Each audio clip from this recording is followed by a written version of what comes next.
In today's video, I'm going to teach you how to find and replace colors using Format. Replace tricks in PowerPoint. By the end, you'll be able to update colors across your slides quickly and confidently, whether you're matching a brand palette, cleaning up a template, or unifying a busy deck. Let's start with the fastest visual match. Format Painter. First, pick any object that already has the exact color you want, like a shape or a piece of text. Go to the Home tab and click Format Painter. Your cursor changes to a paintbrush. Now, click another object to apply the same formatting, including the color. This is perfect when you want a precise match without digging through color menus. Remember, Format Painter copies other formatting too, such as line styles or text attributes, so use a clean source object or review results as you go. If you need to update several items in a row, double-click Format Painter to keep it active. Then click each shape or text box you want to change. When you're finished, press ESC to turn it off.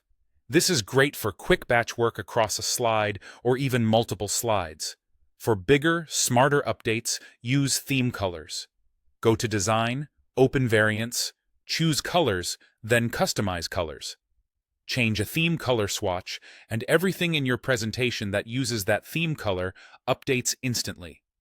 This is the best way to control a deck built on a theme because one change cascades everywhere that color is referenced. When objects are hard to click or layered behind others, the selection pane helps you target them precisely.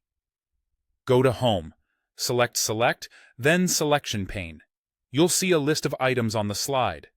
Click each similar object and apply the new fill or font color from the ribbon. This is especially helpful for hidden or overlapping shapes. For text-only changes, use Find and Replace with formatting.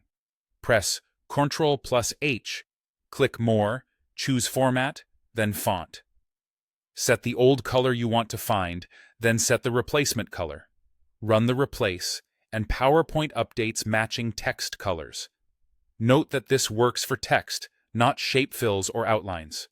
Finally, if some objects don't update with theme changes, they likely use manual colors or were pasted from elsewhere. Reassign them to theme colors so future updates work. Select the object, then choose a color from the Theme Colors row for its fill, outline, or font. Use these techniques together to work fast and stay consistent, and your slides will look polished with minimal effort.